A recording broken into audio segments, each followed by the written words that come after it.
Hello, my name is Jake and I work for Region Security Guarding, and today we're going to be taking a look at the third time British YouTuber Niko Omilana has snuck into a boxing fight, this time Jake Paul versus Analysing.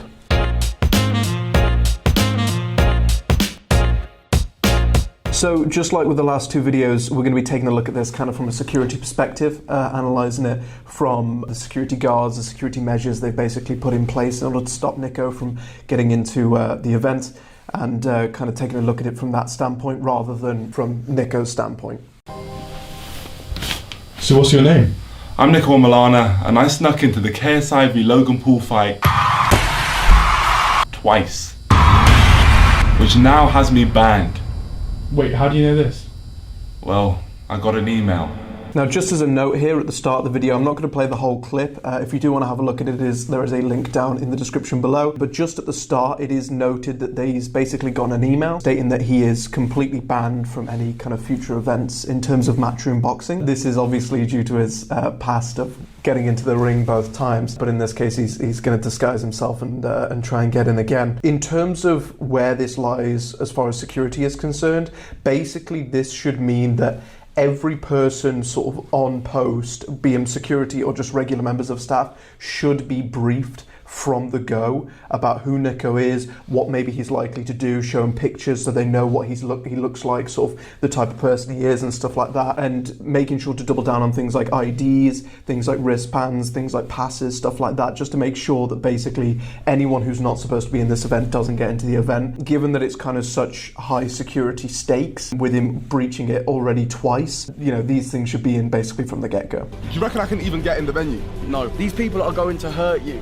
It's not even a joke anymore. Like they said, that guy, he's willing to snap his legs. So there's obviously been some threats kind of thrown around here. It's shown from Joe Weller's perspective. He says he's spoken to a couple of security guards and they basically said they're not too pleased with Niko. Now, this is probably just done for the video. It probably isn't real, or at least if it is, it's obviously not something that security guards have any kind of right to do. In terms of like force and stuff like that, security guards can only use force when it's absolutely necessary. So if, you know, Niko starts actually being a threat to himself or other people around him, at which point then they can use force in that circumstance. But yeah, in terms of this, it just sounds basically like either they're playing it up just for the video itself, or the security guards are pretty annoyed at the fact that they managed to get swindled twice. If it is the same security company, again, I do want to clarify, this isn't our security company. We're not really sure who it is, not affiliated with them at all, but we're just kind of taking a look at it from a security perspective. Ringside is dead.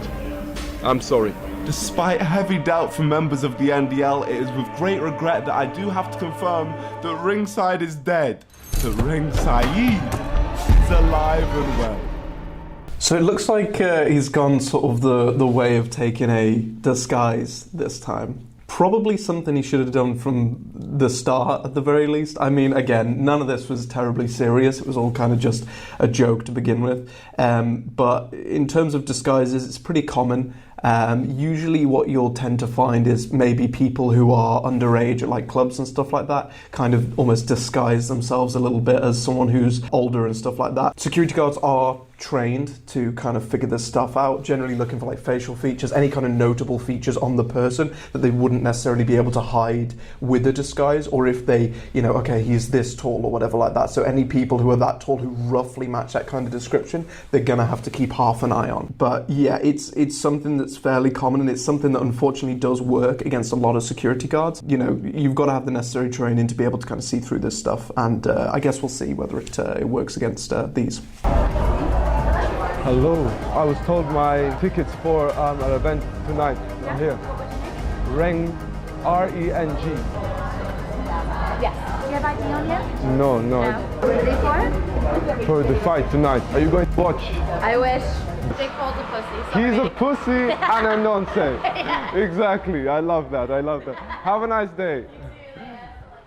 Great day. I can't believe that worked. Okay, so it looks like he's managed to blag his way into picking up his tickets. I'm not sure where he's at, whether this is like a hotel or something like that, and his tickets have been bought by somebody else and kind of put into some safe deposit box. The lady did ask if he had any ID. He said he didn't, and she still managed to give him the tickets anyway. She wouldn't necessarily know because she's not a security guard, but definitely should be briefed, especially for tickets for this event and stuff like that. Hey, if they don't have their ID, you basically just don't give them the tickets. Again, this isn't a security guard, so we can't really comment on it too much, but just in general, the security team should kind of have spoken to these people, basically saying, look, you know, there are blacklisted people who shouldn't be coming to this event. You need to check everyone, especially people who kind of match that description. Showing the pass, excellent news. So he looked at the pass, yes? Excellent. Going into the venue. The people here, high security, taking us straight to VIP. I've never seen so much security in my life. Okay, this is where we begin. Yes. Have a great one. Thank you. Okay, we move. Can you wristband? All right, can you just check in right here? Sorry, what's your name? Ringside. You have a wristband though? Yeah, you're all good to go. We'll mark you down. Thank you very much. Okay, so again, we've made it to the security checkpoints here, and it looks like he's just making it in with the wristband alone. ID should definitely be checked here. They may not be necessarily suspicious of him as a person. Niko did say before there is a lot of security, a lot of extra security and stuff, and they do know that Niko is basically somebody who's definitely going to be trying to sneak into this. I mean, there was comments before in the video which was basically like, look, he's saying he won't get in, but he kind of definitely will. So just knowing that from the get-go, they should definitely have ID checks. All he had to say was his name was Ringside, and he made it in kind of scot-free. So yeah, kind of first security breach was here. Let me see if I can find someone I know. I was in the venue in front of all the security and they couldn't tell it was me. But this was not enough. I needed to get into the actual VIP section. So at this point, basically a case of the only people who've actually asked him for ID aren't even security guards. It's just the receptionist on the desk when he went to go pick up his VIP wristbands. He should have had this checked multiple times at this point. Again, with the security being so tight on this kind of event and him being blacklisted, multiple times he should have had his ID checked, and he still has not had it checked. He's just mentioned once, oh, I don't have it on me, and that's it. He's managed to make it through. Nice room box. We're on the upper level now. What is the zone VIP booth? It's all the VIP. Excellent, thank you. See you, man. Good guy. But did I make it?